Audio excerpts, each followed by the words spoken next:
Alright. Waiting for SHiFT to confirm he is ready. He is ready. He said, yep. Oh, okay. I guess that is what that meant. That means yes. Yes. That's right. We are going to start this, and I guess I have to do the intros. Unfortunately, because it is my turn. I can always do them. It's up to you. I don't mind switching off. I like switching off, because then I have to try and remember who did it last. What? You just said that kind of funny. I do that from time to time. GSL, Global StarCraft 2 League. I don't know where the 2 is in that GSL, but it's squished in there somewhere between that L and the S. Yeah, it's right there. I can see it. I'm actually pointing at my screen right now. I should use my mouse. It's right there. There's the first one, and there's the second one. Yeah. And that's where the 2 is. You just have to read between the lines, literally. Yeah. Well, in the lines, not in between them. They're singular. There's not like 2 lines right next to each other. They're like right here. They're like right But here. that's what makes it beautiful, you guys. 120 million different drink combinations. Okay? That's right. That's right. You come to my store, you have 120 different drink combinations. Have you ever tried Strawberry Fanta. No, Fanta Orange. It's so awesome. No, Fanta Orange Vanilla. I'm sorry. I'll talk to that after I get done with the intros. Alright, spawning down here on the left in the green, we have our Protoss player SHiFT. I know nothing about him. I am hoping to see some good play from him because I am Protoss myself. And on the right, we have our purple or pink, that is definitely pink, our pink Zerg Jetricxz, who has been in several IvD tournaments and done very well for himself. Also, I believe he is a caster now for us. Yeah, I actually believe there's a couple times where he's taken out some Masters in our All Divisions tournament. He's definitely a great player.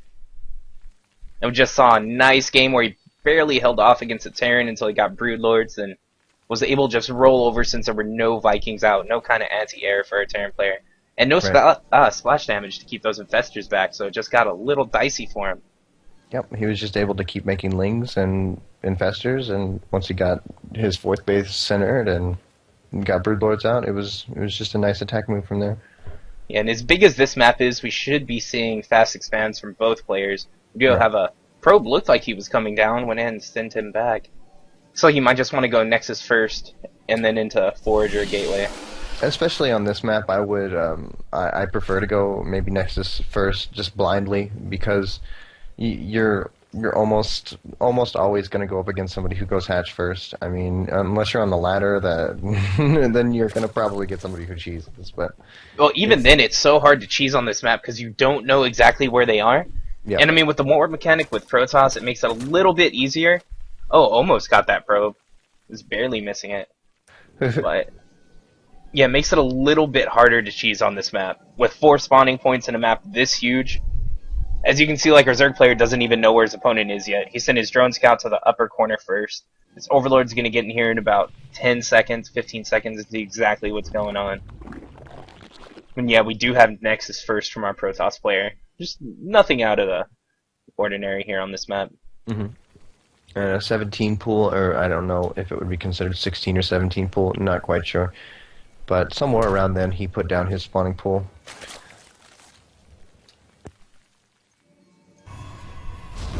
Let's see, now we have the Forge and Gateway coming up. Gonna go ahead and try and finish this wall in a little bit. The gap's gonna be too big for a probe to stop, but as late as that spawning pool is, cannon should be up and everything by the time any Lings can even get to his base. Yeah, he doesn't even have any in production right now, so he's totally safe. Doesn't even really need to wall it off completely. Oh, he doesn't actually have a cannon up yet. Nah, not yet. But the drone does come in here and get to see that it is a Nexus first, pretty much. I mean, you can assume by how almost done the Nexus is and how late the wall is. Yeah, Jetricxz should know everything going on right now. And there's a nice core timing. I mean, that's what happens to me all the time when I try this build. I always end up getting my cyber core really late because your build is just so much different from what you're used to in like 9 pylon, 12 gateway, and then like 15 core or something like that. So I always end up getting my core really late. But we have Zerg taking his 3rd right now as well, before any kind of gas, before any Ling production.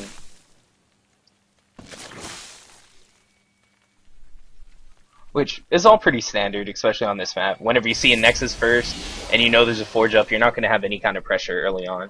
The most you could see is a little bit of, like, cannon pressure, but that's easily dealt with. Jetricxz is making 8 lings right now. I believe since he's sitting there with the Overlord over the wall, he sees no cannon. He sees 1 Zealot. He knows that maybe if he gets over there with those lings can eventually pick off the Zealot and run into there. But he'll have a Stalker out and maybe a Sentry or so by the time those lings get there, if he's going to attack with them.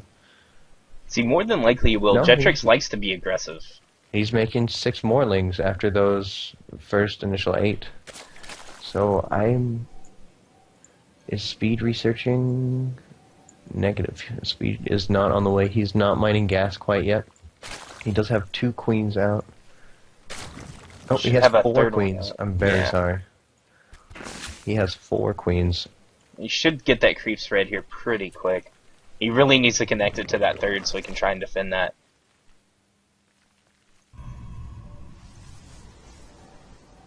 We have all 4 gas here being taken by our Protoss player. 2 additional gates, Robo just finishing up. I like the Stalker out in the middle of the map, just scouting, checking for a lot of units like that. Like he just saw a bunch of lings. Just gonna go poke at the front of the Zerg's base, see what he can see. He sees 2 queens, putting down, spreading the creep. Doesn't actually lose any hull damage on the Stalker. Oh, but might start getting picked away by these lings. Stalkers and lings have the exact same speed when lings do not have the speed upgrade. So lings will actually never be able to catch the Stalker. Yeah, Roachhorn finished up for our Zerg player, just now starting speed for his lings as well. And really just using these lings to make sure nothing fishy can go on from our Protoss player. Want to make sure there's no pylons hidden so you don't end up with a 2 base all-in just shoved in your face. Yep, just Zealots warped in the back of your base or something like, aw. And we do have Immortals coming out now, so he's going to be prepared for these roaches. The Observer is on its way. 6 gates right now. I'm pretty sure what it looks like to me is he is going to try the parting Immortal push. The 3 Immortal push, he's going to make 3 Immortals.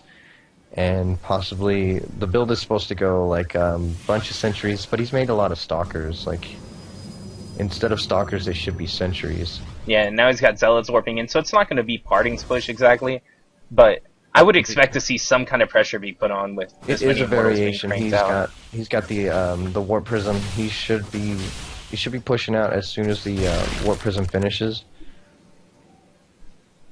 But just to me personally, oh, I'm sorry, go ahead. Oh, we do have 8 roaches just popped, 8 more lings on the way. Lair's about halfway done, or about 3/4 of the way done actually. It's about halfway done when I first thought about it. Right, and he warped in a lot of Zealots just because he saw a bunch of lings on the map. But to me personally, you need a lot of Sentries. He has 500 gas right now. That could be a lot of Sentries. Like, and force fields are so useful, especially against Zerg. Oh yeah, with so many melee units. Just and I think the magic number is either 6 or 8 Sentries that you want, kind of with this push. So you have a whole lot of force fields. And where's that Warp Prism? Oh, I believe the Warp Prism's still at home. Where is it actually? He should actually be able to kill off all of these units. Ooh, bunch of lings coming in there, but nice force fields trapping the Protoss in that little crevice. Able to do damage while the lings just run around. Oh, trying to. There's the Warp Prism. Just warped in 6 Zealots into his opponent's base. Very nice. I like that choice. Other than warping. Oh, and he's just move commanding these Immortals. They took a little more damage than you'd want, but there's just so much here.